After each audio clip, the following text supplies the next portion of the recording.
Bob, I want to say it was like April or May, gave this sermon on the Superman socks of like Christians should be the most daring people out there because they have this safety net of Christ who catches them. And I was just like, man, you need to do this, like jump out that window like he said, because if you fall, he's going to help you, like he's going to be there.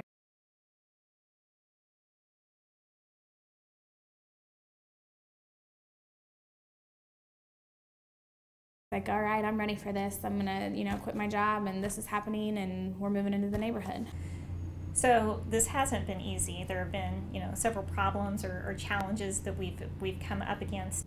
This idea started like forming, but I never thought like it was like for real gonna happen, because that requires money, and how would I work and be able to love on these kids and all of these things. And so we just kind of like kept toying around with that, and of course everybody kept saying, I can see this happening, I could see it, and that's where my doubting came in of I don't know about all this. Obviously, investing in a house and all of the expenses that go along with it costs money. So we've had to be really creative about how we're going to finance that and where the resources are going to come from. Sometimes there's a rental house nearby that we both want to call the police on every 2 minutes, and other times it's just such a blessing to be in that neighborhood. And also, I've felt very conflicted with Sam taking on this big house because I'm worried about her safety. Living out the house, I don't even worry about that. I think it's going to be awesome. I just want to like walk in the neighborhood, because a lot of people here just walk constantly if you drive through the neighborhood here. But I'm really nervous to do that by myself. And also, this is just uncharted territory. This is something none of us have ever done before. We really don't have a whole lot to look at to figure out how to do this. We have questions, what if this happens, or what if that happens, or what if we lose this, or there's just tons of the unforeseen. And so we've been very fortunate to cross paths with the Global Orphan Project. And the thing I like about the Global Orphan Project is that they don't have a distinct program. They don't have a cookie-cutter model. They don't come and tell us how to do what we need to do, or follow their program, or follow their design.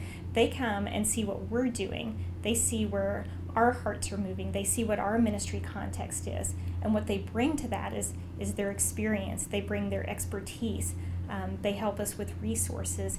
And so it's been very helpful to us that we've been able to partner with the Global Orphan Project, and they've been able to introduce us to other people who are farther down the road than we are. I'm kind of nervous too, because I start school next week actually, grad school, but it's only going to be on Thursdays. So Thursdays there'll be no open house, which that makes me that's a big roadblock for me. But Becca talked about she would help on those days of just coming over after school and helping the kids. As being the children's director, I'm really excited just to be able to kind of mesh the lives of Wellspring kids and kids at Edison in just a really cool and very fluid way.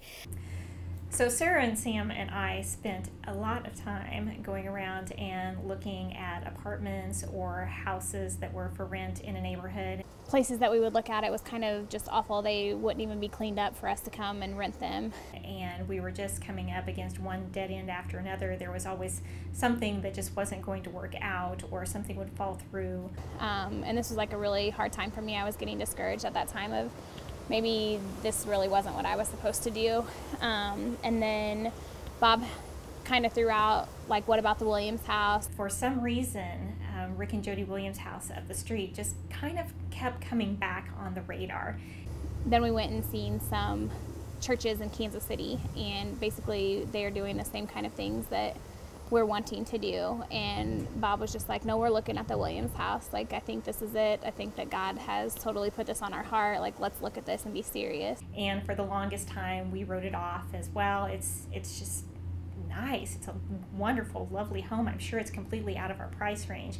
But just within the last month or so, it's fallen into place. We have a special interest in the house. For 4 or 5 years, we've had Bible study at the Williams house, and it's kind of a sad situation. I think that's part of our struggle right now, is the fact that the family that we love, that we've invested with, that we've prayed in the neighborhood, we've done neighborhood activities with, are now moving out. But the blessing behind that is that that house is going to be continued to use for God's work. And I know that was one of the things that helped Rick kind of be peaceful and ease his way and his family out of the house, knowing that he was going to continue to do Christ's work. It was still going to be invested in the neighborhood, and we're just going to continue to be able to be a part of that. I just love the whole missional community. A lot of these people I had seen at church for the last 2 years, but I haven't known them. They just sat in the pew and I didn't know who they were, and they have families, and so just being able to meet with them and hear that they have struggles going on too, and that they just want to walk in this with me. We don't see ourselves as a missional community, as a committee or a program or a project. We're just an extended family. And so anyone that we welcome into this house, whether it be kids after school or anyone who needs a place to stay, we want them to feel like they've just been welcomed and embraced by our extended family. The trust is the big thing that has to be there in order for them to want to walk into a house and feel like they are welcome there. I'm gonna have to build a relationship with them to see that I'm not trying to push religion on them. I just want to love them. I just feel like God has truly called me to love people right here, which is so crazy too, Rob, because I have grown up north side my whole life. My dad would never let you live south of Frederick because that was the south side. And coming to Wellspring, my heart has just truly been changed. This house is perfect.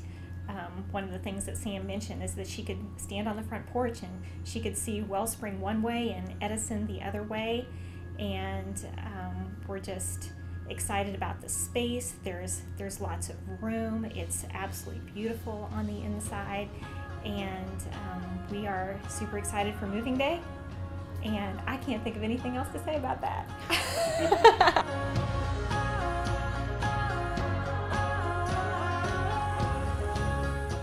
I'm thinking about a run for mayor in the near future, and I would really appreciate everybody's support.